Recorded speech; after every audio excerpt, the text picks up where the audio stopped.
Assalamualaikum warahmatullahi wabarakatuh. Halo teman-teman semua. Perkenalkan, nama saya Muhammad Rado dengan NPM 2025-21-500-148. Teman-teman, banyak yang berpikir bahwa Islam itu hanya urusan hablum minallah atau hubungan vertikal antara manusia dengan Tuhan, seperti sholat, puasa, dan zakat. Padahal Islam turun ke muka bumi ini bukan hanya untuk mengatur ritual dalam masjid, tetapi juga untuk menata kehidupan di pasar, di kantor, hingga ketatanan bernegara. Dunia modern sering mendambakan civil society atau masyarakat sivil yang demokratis. Tapi tahukah kalian bahwa 1400 tahun yang lalu Rasulullah SAW sudah meletakkan fondasi peradaban yang kita kenal dengan istilah masyarakat madani. Sebuah konsep yang menggabungkan keimanan dengan toleransi yang luar biasa. Dan di video kali ini, kita akan bedah tuntas dua materi yang penting dalam pendidikan agama Islam ini. Apa bedanya masyarakat madani dengan masyarakat modern biasa? Dan bagaimana aturan main toleransi agar tidak kebablasan? Mau tahu penjelasannya bagaimana? Simak sampai akhir. Kita mulai dari istilahnya. Madani berasal dari kata Arab, yaitu Madinah, yang satu takar dengan tamadun. Artinya peradaban. Jadi, masyarakat Madani adalah masyarakat yang berperadaban tinggi.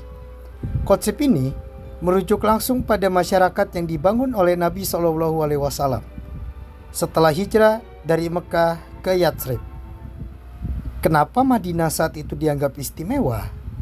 Sebelum Islam datang, Yatsrib penuh dengan konflik antar suku, terutama suku Aus dan Khazraj yang perang selama bertahun-tahun. Namun, ketika Rasulullah datang, beliau tidak mendirikan kerajaan di mana beliau menjadi raja otoriter. Beliau membangun sebuah negara kesepakatan. Inilah poin kuncinya, yaitu Piagam Madinah.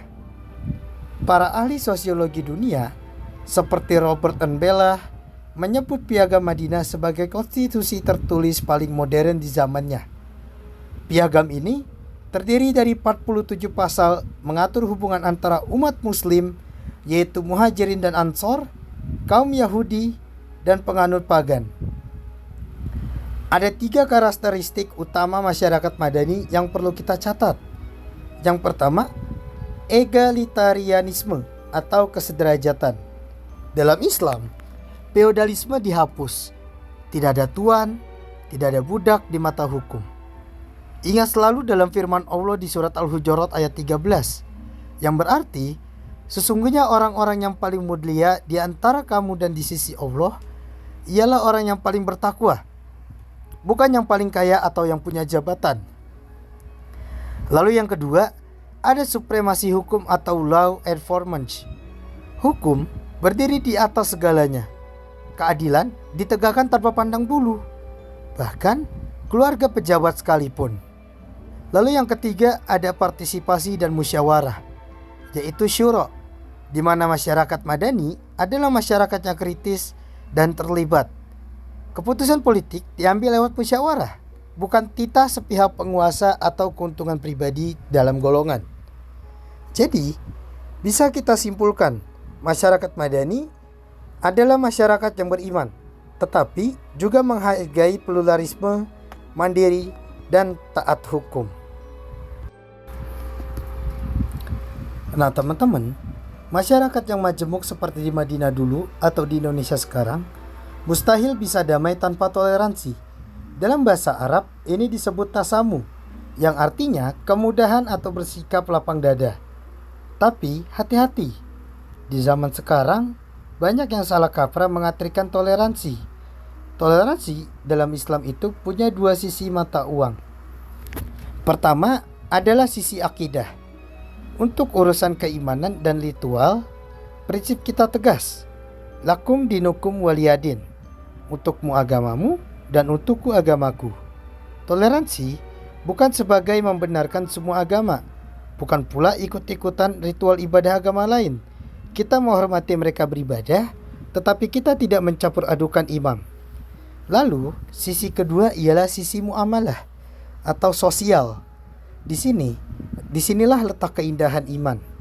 Dalam urusan tolong-menolong, bisnis, tetangga, dan kemanusiaan, Islam sangat amat menganjurkan berbuat baik kepada non-muslim. Mari kita contoh dari Rasulullah SAW. Pernah suatu ketika rombongan Kristen dari Najran datang ke Madinah untuk berdialog. Ketika waktu ibadah mereka tiba, Rasulullah SAW mengizinkan mereka beribadah di kompleks Masjid Nabawi, menghadap ke timur, sesuai dengan keyakinan mereka.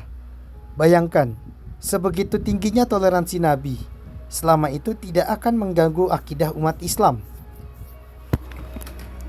Allah Subhanahu wa Ta'ala juga berfirman di dalam surat Al-Mumtahanah ayat ke-8, yang berarti Allah tidak melarang kamu berbuat baik dan berlaku adil terhadap orang-orang yang tidak memerangimu karena agamanya. Sesungguhnya Allah menyukai orang-orang yang berlaku adil. Membantu tetangga non-muslim yang sakit, menjenguk mereka, berbisnis jujur, dan itu semua adalah bagian dari ajaran Islam, bukan sekedar basa-basi sosial.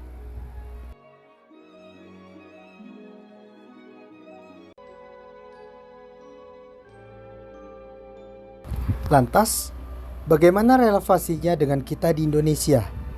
Indonesia sebenarnya adalah lahan subur untuk menerapkan konsep masyarakat madani. Kita punya Pancasila dan kita punya Bhinneka Tunggal Ika yang sejalan dengan semangat Piagam Madinah.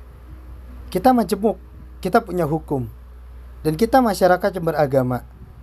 Sebagai penutup, izinkanlah saya merangkum materi kita hari ini. 1. Masyarakat madani adalah cita-cita sosial Islam yang menjunjung tinggi keadilan, kesetaraan, dan adab. Lalu yang kedua, tasamuh atau toleransi adalah kunci menjaga masyarakat tersebut tetap utuh. Yang ketiga, prinsip toleransi kita tegas dalam akidah namun lembut dalam muamalah. Tugas kita sebagai generasi muda muslim adalah menjadi contoh. Jadilah muslim yang taat sholatnya, tapi juga sering paling ramah tetangganya, paling jujur dagangnya, paling toleran sikapnya. Tunjukkan wajah Islam yang rahmatan lil alamin.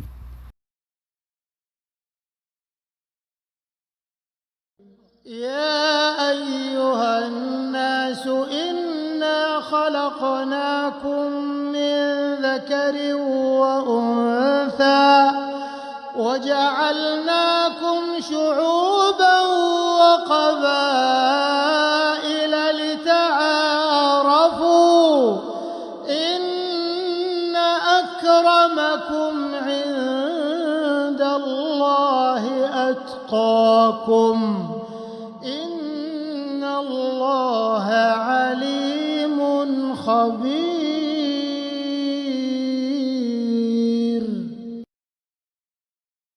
لا ينهاكم الله عن الذين لم يقاتلوكم في الدين ولم يخرجوكم من دياركم أن تبروهم وتقسطوا إليهم إن الله يحب المقسطين.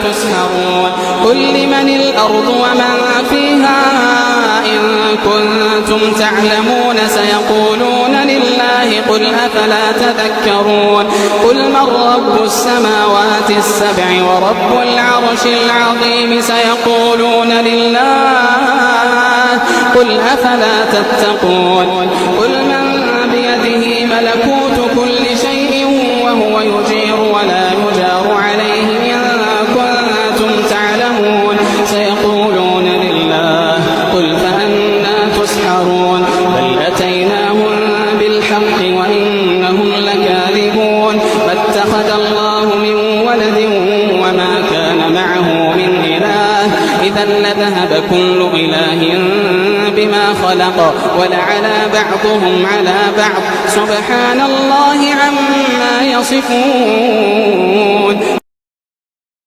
Terima kasih sudah menyimak video penjelasan panjang ini. Kalau kalian merasa konten ini bermanfaat, silakan share ke grup kelas kalian atau ke teman-teman kalian. Tulis di kolom komentar sifat masyarakat Madani apa yang paling sulit yang diterapkan di zaman now. Mari kita berdiskusi bersama-sama. Saya Muhammad Rado. Wallahi mufaqqid illa aqma fit thoriq.